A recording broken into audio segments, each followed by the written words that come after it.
Thank you. Thank you very much. Wow, great energy. Thank you very much for having me. It's a great privilege. The Jerusalem Post annual conference. The first time I got to know about the newspaper was in prison about 20 years ago. First, I wanted to learn English. And this is why I started to read the Jerusalem Post. But eventually, it became my window towards the Jewish world and towards the Western world as well. 16 months in Israeli prison, reading almost every day. So I have some connection to the Jerusalem Post somehow.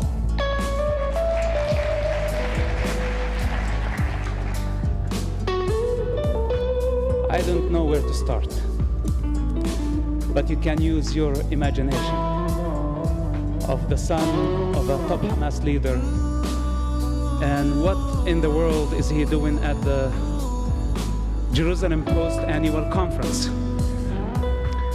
They gave me a tag. I don't wear it right now, but they had on it the son of Hamas. And I went through security all the way to the backstage.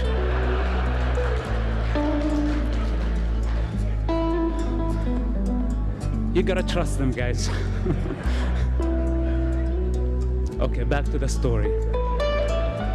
It's very hard, to encapsulate a human journey, a human evolution in any form of language. Rather than English is not my mother tongue, but I try as much as I can. Truth at those heights cannot be conveyed in any form, actually. Not a movie, not a book, not a speech. We cannot reduce ourselves to words that cannot defend themselves. And somebody is going to take this speech, take it out of the context, and serve maybe some Palestinian agenda, eventually. This is how it works. People don't see things for what they are. But I'm sure that some of you, at least, will understand where I'm coming from. So today, if I speak with the authority of experience. It's not from the books. It's not a second-hand knowledge that I got from somebody. I don't represent government or politicians. I represent myself. I am an individual. I am not an organization. And I don't like to take sides, because I don't belong to nations. I don't belong to the crowd.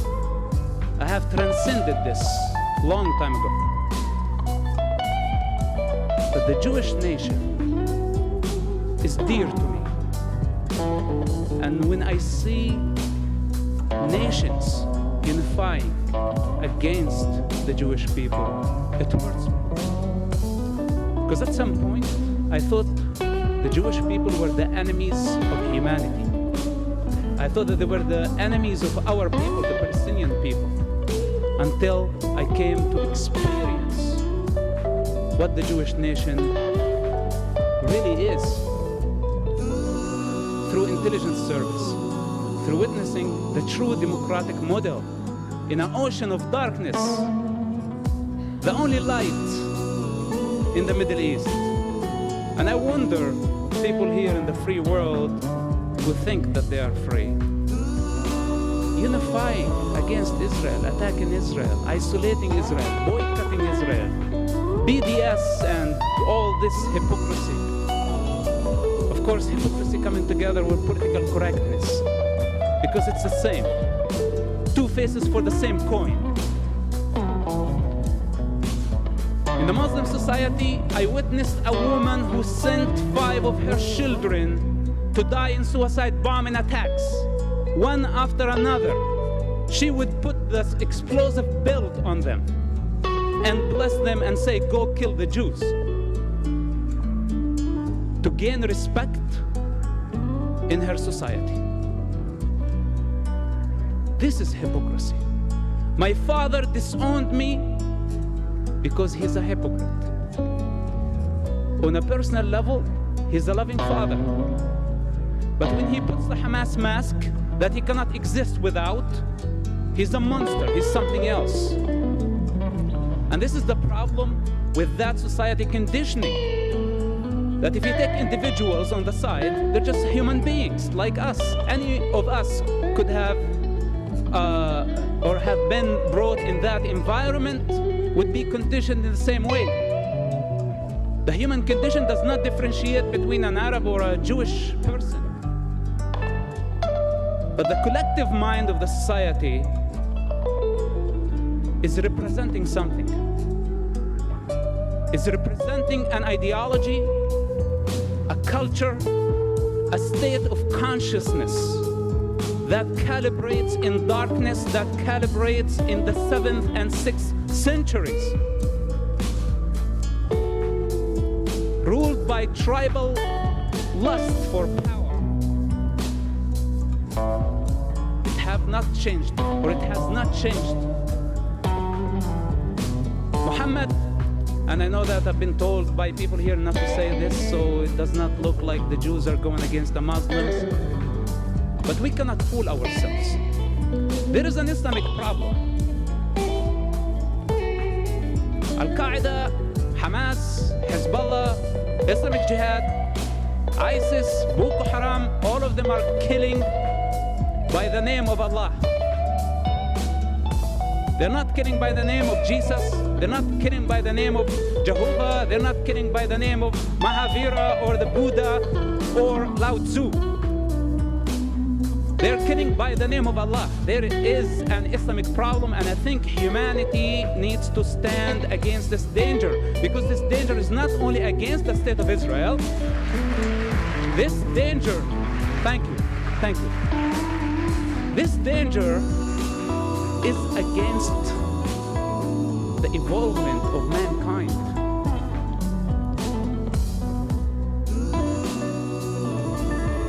Political correctness. I don't know if there is any CNN reporters or representatives here tonight. You know, political correctness, when my friend invited me to his wedding and he asked me to wear a tuxedo, and I thought it was a Speedo for a second. There is a big difference, right? That would have been politically incorrect. But when it comes to matters, universal issues, when we see waves of violence and darkness taking over and spreading, and we choose to stick our head in the sand with the name of political correctness, the truth is that we are afraid. And we are trying not to provoke them more. We are trying not to create a religious war. But there has been a religious war, whether you like it or not. The better way is to face it, to grow up, and face it with courage. This is what I say. The problem is not in the individual. We are not against the Muslim people. I cannot be against my mother and my father and my people. They're just people. And there are idiots everywhere in every nation. But I'm talking about the collective consciousness of nations, of regions, and the cosmic consciousness of all humanity. The Muslim people have a problem, and their problem is in their belief system. They have to face it, and we need to encourage them to fight the good fight, as I did. If I was able, you know, I had privileges as the son of a top Hamas leader. I had something to lose. But the average Muslim person don't have lots of things to lose. They're already living in darkness and in misery. If they leave it, it's better for them. When I left, I did not leave misery. I left privilege. I left position. I was paid. I was protected. Everybody wanted me to stay wearing the mask. I am a living example and a challenge, and I will continue to be, to every individual who live in the Muslim world, that this is the time to grow up, to destroy the walls, and to transcend the conditioning of the society. This is the only way. But to tell them, no, Islam is a religion of peace, we just create the perfect climate for terrorists to keep on growing. I say otherwise. Our problem is not with the individual, our problem is with this belief system that humanity and the free world need to unify, as eventually, even though it was too late, the world unified against Nazism. Today, free people need to unify against Islam, not against the Muslim people, against Islam itself as a belief system. When the president of the free world stands and say, that Islam is a religion of peace, he creates the climate, he provides the climate, the perfect climate to create more terrorism. I love Israel. I love what Israel stands for, its ethics, its values, its democracy, its love. A nation that was able to overcome the Holocaust, and instead of playing the victim mentality and blame everyone for their suffering, they were able to build a state, a democratic state, make it from a newborn state